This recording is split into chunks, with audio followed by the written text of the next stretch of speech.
नमस्कार and welcome you all to DRX Meta. मैं हूं डॉक्टर जयंत और आज की वीडियो में डिस्कस करने वाले हैं how to join RBI. Reserve bank of India को कैसे फार्मेसी के बाद ज्वाइन किया जा सकता है, कौन सी पोस्ट है जिस पे फार्मेसी वालों को लिया जाता है, क्या इसेंशियल क्वालिफिकेशन मांगी जाती है, सैलरी कितनी मिलती है, क्या इसमें इंटरव्यू होता है और क्या इसकी वैकेंसी रेगुलरली आती है। तो सभी को डिटेल में डिस्कस करने वाले इस वीडियो में। तो चलिए स्टार्ट करते हैं। बट उससे पहले यदि आपने चैनल को सब्सक्राइब नहीं किया तो चैनल को सब्सक्राइब कर लीजिए, सो दैट आपको फार्मेसी से रिलेटेड जितनी भी इंपॉर्टेंट अपडेट है वो मिलती रहेगी।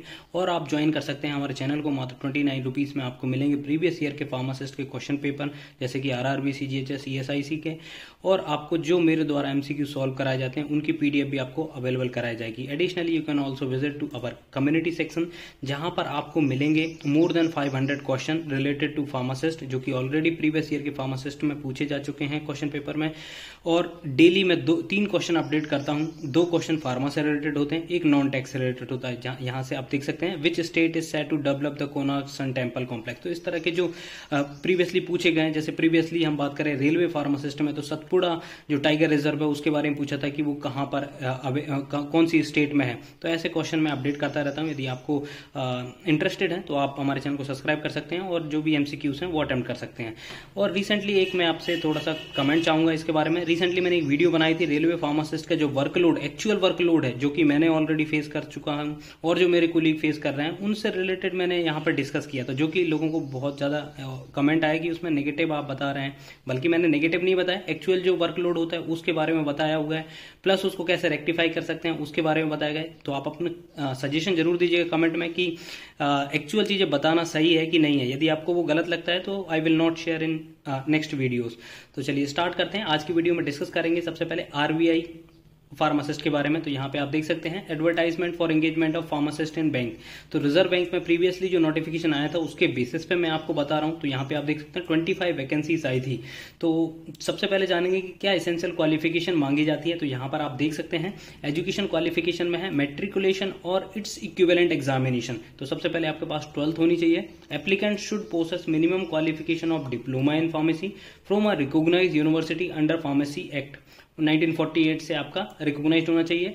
Applicant having bachelor's degree in the pharmacy can also apply for this post. तो यहाँ पर दोनों ही अप्लाई कर सकते हैं, बी फॉर्म वाले भी और डी फॉर्म वाले भी, दोनों ही अप्लाई कर सकते हैं। एक्सपीरियंस की बात करें तो यहाँ पर applicant should be registered with Maharashtra state pharmacy council. अब देखिए जो आरबीआई बैंक होती है ना, जनरली यदि इसकी 2 टाइप से वैकेंसी आती है, एक तो आती है इसकी सेंट्रल लेवल पे, मतलब एक परमानेंट जो वैकेंसी आती है, और एक आती है इसकी कॉन्ट्रेक्चुअल बेसिस पे। तो ये जो एडवर्टाइजमेंट है वो कॉन्ट्रेक्चुअल बेसिस की है। यदि परमानेंट वैकेंसी आएगी तो वहां पर आपका पूछा जाएगा स्टेट फार्मेसी काउंसिल में रजिस्टर्ड होना चाहिए। वो वेदर आपके महाराष्ट्र में हो, मध्य प्रदेश में हो, उत्तर प्रदेश में हो, कहीं पे भी हो, आपके स्टेट में होना चाहिए। दूसरा, यदि कहीं पे जैसे आरबीआई भोपाल की आएगी तो आपका जो रजिस्ट्रेशन मांगा जाएगा वो मध्य प्रदेश का मांगा जाएगा। आरबीआई यदि मुंबई में आई है तो वो रजिस्ट्रेशन मांगा जाएगा आपका महाराष्ट्र का। ये कॉन्ट्रैक्ट बेसिस पे। यदि परमानेंट वैकेंसी आएगी तो आपका सिर्फ स्टेट पीसीआई में आपका रजिस्ट्रेशन होना चाहिए। अब यहाँ पे देखिए एक्सपीरियंस रिक्वायर्ड है। Minimum experience of 2 year as a pharmacist, experience with PSU, PSB, government organisation will be given preference. तो देखिए आपके पास 2 साल का एक्सपीरियंस होना चाहिए एज अ फार्मासिस्ट। यदि आपका पीएसयूज में है, जैसे गवर्नमेंट ऑर्गेनाइजेशन में है, तो उनको ज्यादा प्रेफरेंस दिया जाएगा। पीएसयूज कौन कौन से होगा, जैसे कि आपका हो गया भेल हो गया, जैसे एचएलए हो गया, एचएएल हो गया। तो इस टाइप की जो कंपनी होती है, हिंदुस्तान एरोनॉटिक लिमिटेड आपने सुना होगा, या इसरो वगैरह हो गया, तो इनमें यदि आपका एक्सपीरियंस है एज अ फार्मासिस्ट तो उनको प्रेफरेंस दिया जाएगा। प्लस आपको applicant should have basic working knowledge of computer. तो कंप्यूटर की नॉलेज भी आपको यहाँ पर होना चाहिए। अब यहाँ पे मोड ऑफ सिलेक्शन की बात कर लेते हैं। यहाँ पे आप देखेंगे modalities of selection. The bank will be conducting an interview for shortlisted candidate. तो देखिए यदि ये वैकेंसी आती है कॉन्ट्रैक्ट बेसिस पे, तो यहाँ पर आपको पहले शॉर्टलिस्ट किया जाएगा on the basis of your marks. यहाँ पे आप देख सकते हैं candidate will be shortlisted on the basis of overall qualification, education qualification, PG degree, diploma, distance of residence from various bank dispensaries, experience with PSU organisation. तो ये सभी जब आपका एक्सपीरियंस पहले बनाया जाएगा, आपका एक लिस्ट बनाई जाएगी आपके बेसिस ऑफ क्वालिफिकेशन और आपके पास जो एक्सपीरियंस है उसके बेसिस पे। फिर आपको इंटरव्यू के लिए बुलाया जाएगा, तो इंटरव्यू आपका कंडक्ट कराया जाएगा। तो जिसका इंटरव्यू में परफॉर्मेंस अच्छा होगा उसको यहाँ पे सिलेक्शन मिलेगा। ये हो गई जो कॉन्ट्रैक्ट बेसिस पे होगी। लेकिन जो सेंट्रल लेवल पे आएगी, जैसे परमानेंट जो वैकेंसी आएगी, वहां पर सीबीटी होगा, आपका कंप्यूटर बेस्ड एग्जामिनेशन होगा, उसके में जो मेरिट आएगी उसके बेसिस पे आपको सिलेक्शन मिलेगा। अब इसमें जैसे सैलरी की बात करें, यदि ये सेंट्रल लेवल पे आती है, ठीक है, मतलब परमानेंट वैकेंसी आती है तो आपको लेवल 5 मिलेगा। लेवल 5 मतलब 29,200 आपको मिलेगा बेसिक, प्लस इसमें टीए, डीए, एचआरए, तो वो सभी कुछ मिला के नियरली 60,000। यदि आप मुंबई में जॉब करेंगे तो 60,000 आपकी टोटल सैलरी बनेगी। फिर उसमें डिडक्शन होंगे आपके सीजीएचएस का, एनपीएस का, उसके बाद आपका कुछ और अदर डिडक्शन होंगे। यदि आप टैक्स स्लैब में आएंगे तो वो डिडक्शन होगा, उसके बाद आपको सैलरी ट्रांसफर की जाएगी। लेकिन यदि कॉन्ट्रैक्ट बेसिस पे आप कहीं पे जॉब करेंगे तो आपके लिए सैलरी यहां पर बनेगी। यहां पर आप देख सकते हैं सैलरी दी गई है। रेम्यूनरेशन, ड्यूटी आवर्स और अदर्स, तो लगभग pharmacist will be paid fix remuneration at the rate of 400 per hour.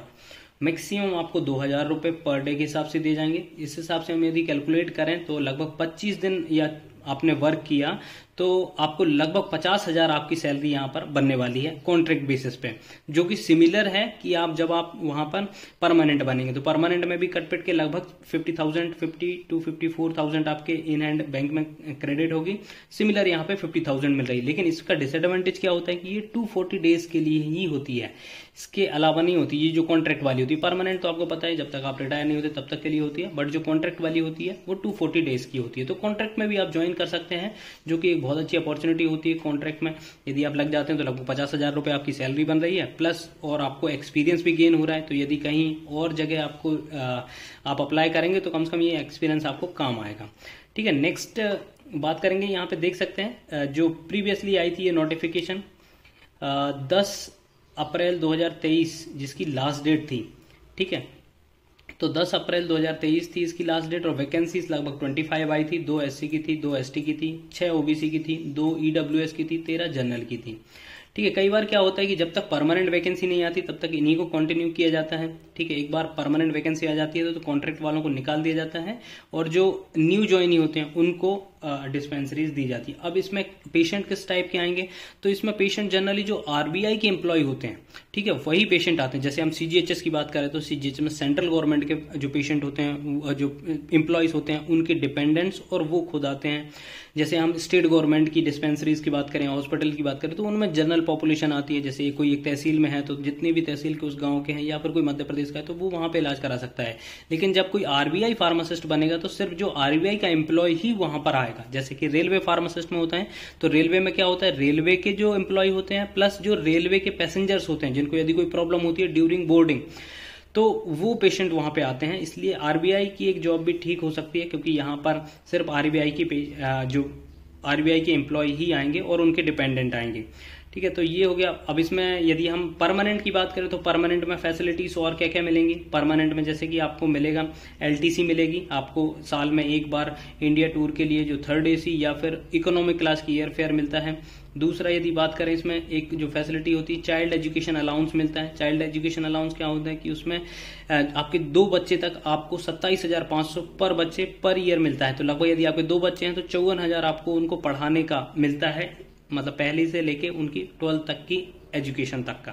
ठीक है, तो ये फैसिलिटीज होती हैं जो कि सेंट्रल गवर्नमेंट के जो नॉर्म्स होते हैं उनके अकॉर्डिंग सभी को मिलती है। यदि वो कहीं बीमार वगैरह होते हैं तो कुछ इनमें ही दिखा सकते हैं आरबीआई की डिस्पेंसरीज में, या फिर अदर हॉस्पिटल्स में भी दिखा सकते हैं जो इम्पैनल्ड हॉस्पिटल होते हैं। वो कई बार क्या होता है कैशलेस होता है, कई बार आपको क्या होता है कि पे करना होता है, फिर जब आप डिपार्टमेंट में आते हैं तो उसको क्लेम करते हैं। तो आई होप ये इन्फॉर्मेशन आपको अच्छी लगी होगी। अच्छी लगी तो प्लीज सब्सक्राइब करिए, वीडियो को लाइक करिए, शेयर करिए एंड कमेंट करिए। थैंक यू, नमस्कार।